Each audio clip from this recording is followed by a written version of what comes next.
Assalamualaikum everyone. My name is Nur Aisyah binti Ashar, and today I'll be doing a movie review, and I'm pretty sure that everyone knows about these movies which called Harry Potter.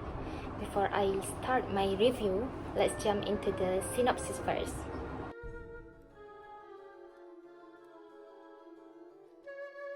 So basically, Harry Potter is a movie series which were adapted from novels by J.K. Rowling.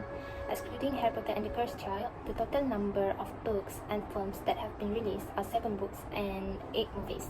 It is about the lives of a young wizard, Harry Potter, and his friends Hermione Granger and Ron Weasley, all of whom are students at Hogwarts School of Witchcraft and Wizardry. The main story arc concerns Harry's struggle against Voldemort, a dark wizard who intends to become immortal, overthrow the wizard governing body which known as the Ministry of Magic, and subjugate all wizards and non-magical people.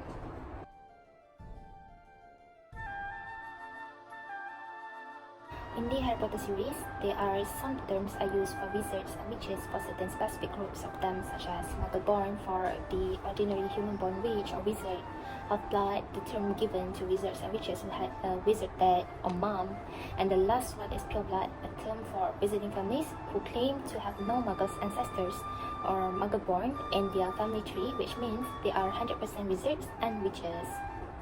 And if we look at these 3 groups roughly, for sure we will conclude that Pure-blood is the noblest wizards among others, and Muggle-born is the least and despicable one, since they didn't directly inherit the pure blood of sorcerer itself in their blood.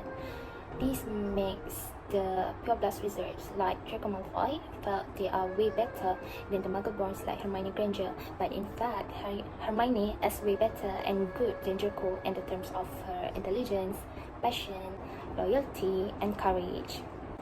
Without us realizing it, this happens in this world too, when sometimes we felt better than those who are just converted to Islam.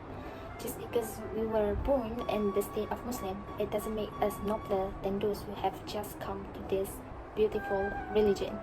And I do see these kinds of people have that pure blood temperament when somehow they judge them, know nothing about Sirah, Tajweed, Islamic law and regulations, and many more.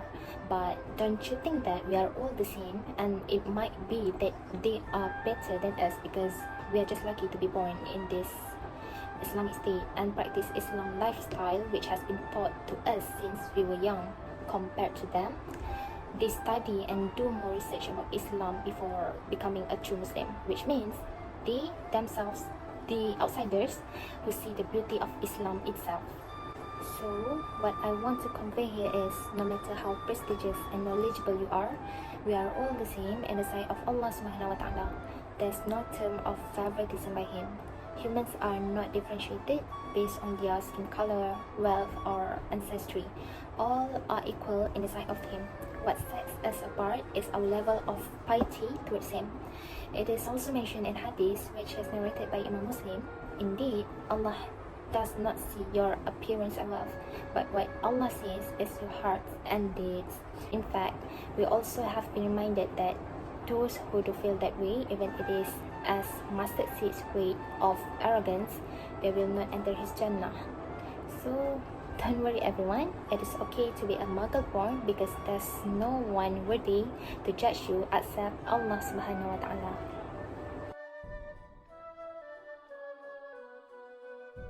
There are plenty of values that we can find through these movies.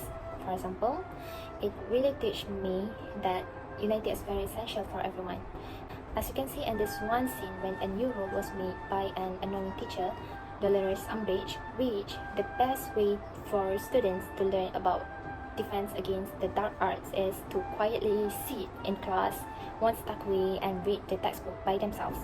Due to this poor system at Hogwarts, Hermione makes her first step along with Ron and Harry by initiating a secret organization which called Dumbledore's Army, as they concerned about how important to have a defensive magical skill to combat evil. And moreover, when they know the ruthless Voldemort had returned, with the assistance of an organization like Dumbledore's Army, with the help of Harry as the teacher, they still can practice and learn defense against the dark arts. At first, the members of DA also hesitate with the organization, but at last, they learn something from the organization itself, which unity, works, and wonder. Unity gives courage and may help us to grow. Even though each of the DA members has their own opinion and different personality, they united for the same purpose, which is to learn, and everything they studied could be very useful in the future. Besides, we also can see that they were still lacking in swinging their wands and performing their spells, but after the establishment of this organization, they improved their skills and spells as they work, help, and keep improving each other. They also use every single thing they've learned to oppose the Death Eaters at the Ministry of Magic, where we can see here that it is not in vain to be part of the organization. From this, we can learn that we cannot stand alone without anyone. To improve yourself in something, you need to unite, socialize, and make friends so that you will realize what's lacking and missing in yourself. Even though we know our own strengths and weaknesses, probably we don't know how to fix and improve them. That is why unity is very vital for everyone. Besides, by uniting with others, we will learn something from them too, which it is good for self-development as well. Not just impactful on society, Harry Potter movies do really give positive impacts on me too. In Harry Potter and the Half-Blood Prince movie, I've learned that it is important to believe in yourself.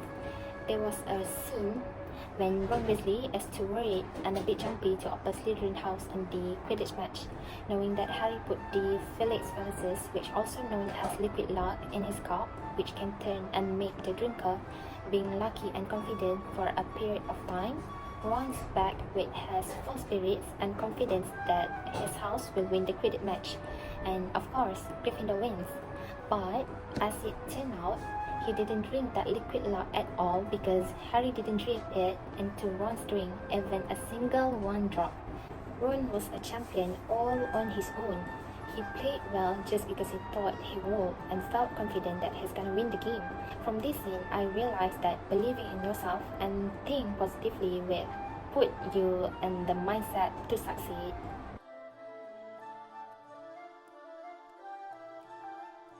I recommend to all of you to binge watch Harry Potter movies, especially for those who love the fantasy fiction genre movie.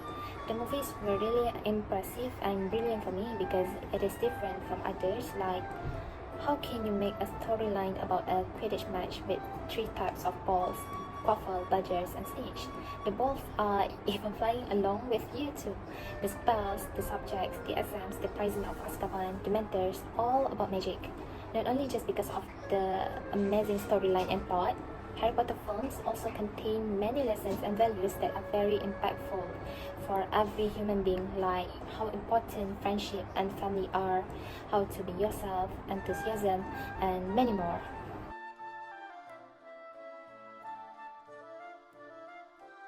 I have nothing to suggest for the improvement because everything was accident for me. But honestly, I think it is better if the character development can be delivered in a better way. As we all know, Harry Potter movies were adapted from their 7 books and many characters appeared one by one, and of course, a lot of things need to be conveyed well in the movie. All plots are delivered very well, but for the character development like Ginny Weasley, it's a big no for me because, as we know, she's one of the important characters in Harry Potter. She's Ron's sister and the one who Harry chose to be his spouse. Ginny in the movie barely appears on the screen, a bit awkward and comes off quite flat as an ordinary character, nothing much. But in the novels, she's brave, sassy, powerful, and just all around a good person. She's a perfect combination of all her brother's best traits and still has a fiery personality all her own. In the other words, Ginny's personality is too far different in the movies compared to the books, where it is way better. However, I still want to rate 10 out of 10, even though the character development is less satisfying for me. So I think that's all for me. I hope you enjoyed watching my video. Don't forget to binge watch Harry Potter after this. Thank you. Assalamualaikum.